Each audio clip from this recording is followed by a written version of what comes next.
Alors, Yves, on commence avec le Conseil présidentiel sur la gestion des hydrocarbures qui s'ouvre aujourd'hui. Exactement, Sokhna, le chef de l'État Macky Sall doit donc présider ce Conseil présidentiel sur le projet de loi relatif à la répartition des recettes issues de l'exploitation des produits pétroliers gaziers. Ça sera donc aujourd'hui au CICAD.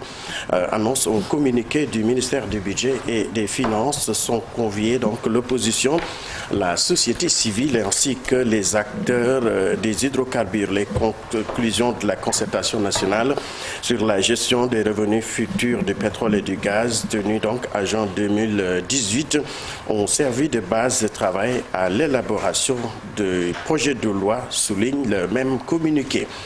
Alors, on poursuit donc avec les préparatifs des élections locales. Seuls 10% des cartes électeurs sont disponibles dans la partie sud, exactement à Ziguinchor. L'opposition et la société civile dénoncent. Donc, ils ont demandé aux autorités de parfaire donc ces manquements notés, nous dit Boubacar Diassi et Lamine Mandian.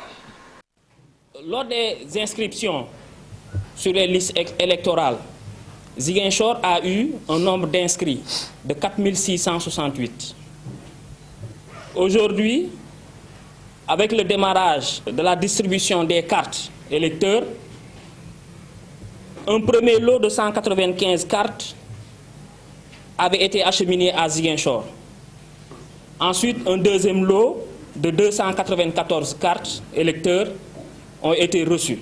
498 cartes électeurs reçues à Ziguinchor sur un total de 4668. Ce qui fait qu'il nous reste aujourd'hui à Ziguinchor des cartes qu'on n'a pas reçues d'un nombre de 4170 cartes électeurs, ce qui est inacceptable.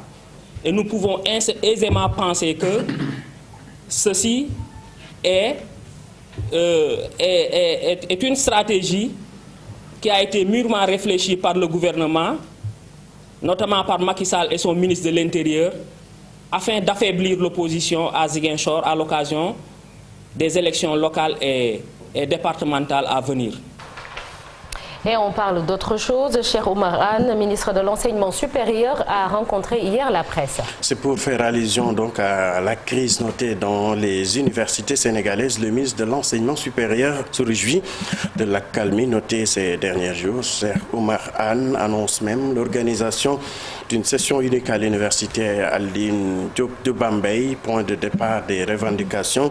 Pour ce qui est de l'université de Matam, elle sera domiciliée dans un site unique dans la région. Pour plus de détails, on le suit au micro de Amadou Bamassa. Et là, je vous dis, dans cette crise à Bambey, ça a opposé les enseignants aux étudiants. Vous voyez que c'était extrêmement difficile. Une intervention flagrante, apparente du ministre allait poser problème.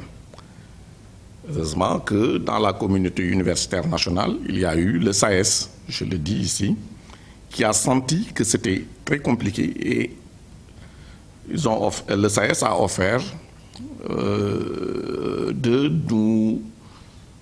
de s'impliquer pour trouver une solution. Ce que j'ai bien apprécié, et c'est l'occasion pour moi de remercier les instances du SAES, le secrétaire général qui a pris cette initiative.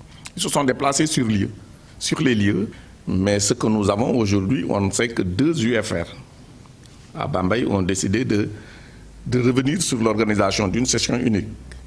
Et ça, il fallait déjà amener les instances à se réunir. Nous avons donc travaillé avec eux. Quand ils ont demandé à le faire, nous avons considéré que c'était une bonne chose. On les a laissés faire. Et comme vous l'avez vu, depuis lors, ça s'est calmé.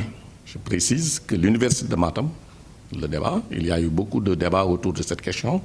Les gens sont parlé sur la pertinence du choix d'un site par rapport à d'autres, parce qu'il y a eu l'offre multisite qui reposait sur un schéma académique, mais le schéma académique retenu aujourd'hui, c'est d'aller vers une université de Matam, à Matam ville, et ça de façon définitive. Par la présence de Sport Cannes 2022 au Cameroun, le patron donc du football africain précise bel et bien que la compétition aura lieu même si le doute plane. Aujourd'hui donc le patron donc Motsepe est présentement au Cameroun où il a tenu à rassurer l'opinion du foot international. Suivons ce récit signé cher Sadibou Diarra. Je serai là le 7 janvier. Tout le monde sera là le 7 janvier. Et le 9 janvier prochain, c'est le début de la CAN. Nous devons avoir confiance et arrêter le scepticisme autour de l'organisation. Nous sommes prêts à montrer au monde entier le meilleur du football africain et de son hospitalité. La CAN va être une réussite.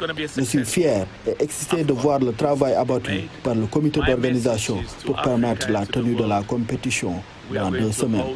Le Cameroun est prêt pour accueillir la CAN. Restons donc avec la CAN.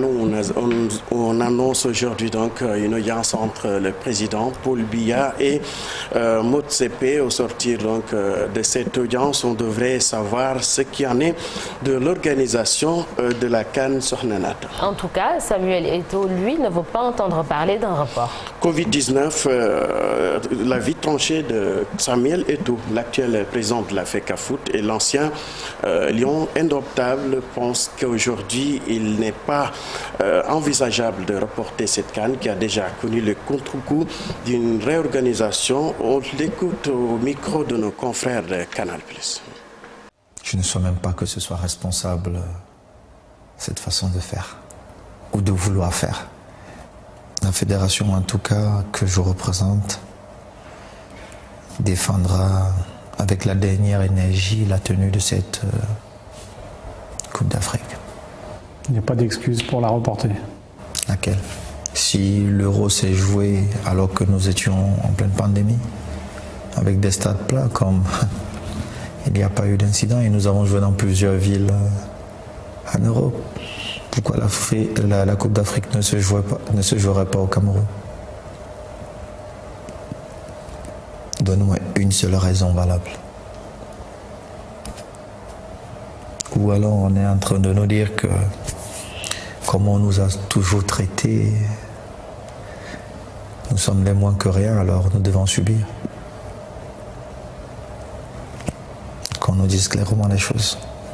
Mais je dis encore, ce qui est difficile dans cette façon de faire, c'est que certains Africains sont encore complices. Et pour finir, une note culture avec ce nouveau single de Kassi MC Siaka Sarr. Il est de la région donc de Fatick, un rappeur qui veut présenter sa production sur le paysage musical sénégalais. Il veut représenter dignement son pays, mais également la communauté du Sud. Aminata Goudiaby et Abdou Karim Bey l'ont rencontré.